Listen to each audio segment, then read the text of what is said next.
We got history. Got me feeling the nostalgia when you look at me. Thinking about what could've happened or what could've been. Finally, your face, I know that's a sight to see. Take my time, then take your clothes off one more time, maybe. Acting like you don't recall it ain't impressing me.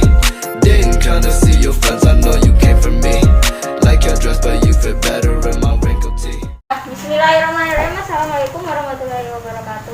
Waalaikumsalam warahmatullahi wabarakatuh. Sebelumnya izin memperkenalkan diri ibu-ibu, saya mahasiswa dari IAIN Metro. Saat ini saya sedang melaksanakan kegiatan KKN. Perkenalkan, nama saya Rizvania. Saya dari jurusan Perbankan Syariah semester 7. Saya Dila Prisaprihantari dari jurusan Perbankan Syariah juga. Di sini saya akan melakukan kegiatan edukasi atau sosialisasi mengenai perbankan syariah sama ibu-ibu. Ini termasuk dari program kegiatan KKN.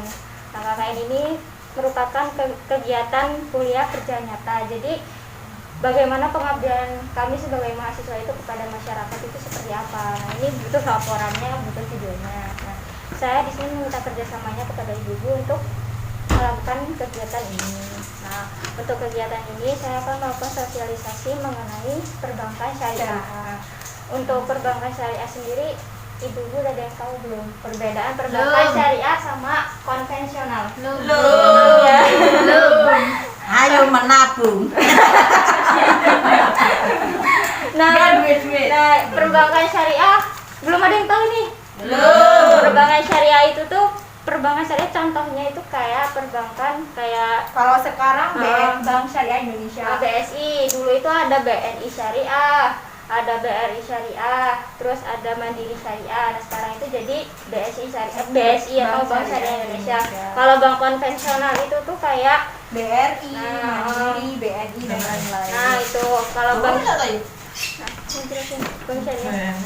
Untuk Bank Syariah belum tahu ya ibu-ibu. pengertiannya apa? Jadi Bank Syariah itu adalah kegiatan usaha yang menjalankan prinsip usaha itu berdasarkan syariat Islam. Jadi pada intinya itu tidak melanggar hukum Islam. Dan di dalam Islam itu dilarang yang namanya riba. Riba udah ada yang tahu belum riba? Belum. Ini ribanya aku tahu riba.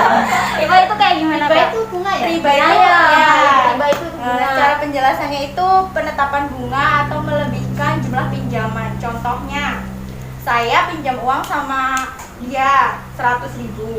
Dia mau meminjamkannya kepada saya, tapi dengan syarat saya harus mengembalikannya menjadi 150.000.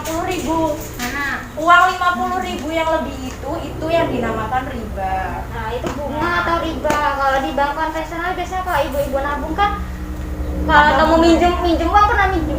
Aduh, bener ya. Mau minjem uang biasanya kan misalnya minjem 1 juta kembaliannya bisa kan? Bisa. 1 juta itu kembaliannya harus ada lebihnya kan. Itu mau bukan di bank aja, biasanya kalau kayak pinjaman PNM kayak gitu kan biasanya ada lebihnya kayak gitu. Terus kalau misalnya nabung punya saldo di tabungan BNI ya di situ BRI ya di Simpang itu BRI, saldonya biasanya berkurang kan, saldo ATM-nya itu yang misalkan di saldonya itu ada 150 tiba-tiba cuma ada 100.000. Nah, itu termasuk bunga. Jadi itu potongannya itu bisa ke apa? Itu potongannya itu bunga pokoknya. Nah, itu terus lanjut. Lalu kenapa riba itu dilarang? Karena bersifat tidak adil. Dan yang kedua itu sangat dilarang oleh Allah karena tidak sesuai dengan hukum Islam. Yang selanjutnya ada perbedaan dari bank syariah sama bank konvensional. Kalau bank syariah itu yang pertama keuntungannya dihitung lewat bagi hasil. Kalau bagi hasil itu tuh kalau di bank konvensional itu keuntungannya berdasarkan bunga. Jadi ya itu tadi yang potongan 50.000 itu dapat dari situ kalau bank konvensional. Kalau bank syariah itu didapetin dari bagi hasil. Bagi hasil itu apa? Bagi hasil itu misalkan nih ibu punya kegiatan usaha, pinjam dana sama saya ini bank syariah. Nah, dana yang ibu pinjam ke saya itu nanti dibagi 2 keuntungannya. Nah, itu namanya bagi hasil. Itu jadi bukan dari bunga, bukan dari riba itu tadi. Nah, gitu. Kalau dari bank syariah. Terus kedua, perbedaannya bisa untung atau bisa rugi. Kalau di bank syariah yang tadi di situ ibu lihat kan di brosurnya, bisa untung atau rugi tergantung kinerja usaha. Maksudnya gimana? Maksudnya itu setiap nasabah yang pinjam ke mana, ke bank syariah itu kan usahanya beda-beda, keuntungannya juga beda-beda. Nah jadi itu tuh keuntungannya dipotong itu sesuai dengan keuntungan yang didapat dari ibu-ibu.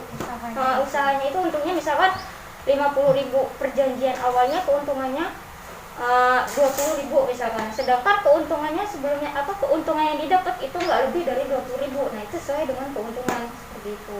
Terus kalau di bank konvensional itu keuntungannya tetap. Jadi kalau ibu misalkan usahanya cuma 50, terus bagi hasilnya itu 50, ya tetap segitu yang dipotong tuh, nggak mau tahu untung atau rugi, tetap segitu dipotongnya. Nah, terus kemudian hubungan bank dan nasabah bermacam-macam tergantung jenis transaksi. Terus yang kedua, kalau bank konvensional itu hubungan kreditur dan debitur seperti itu.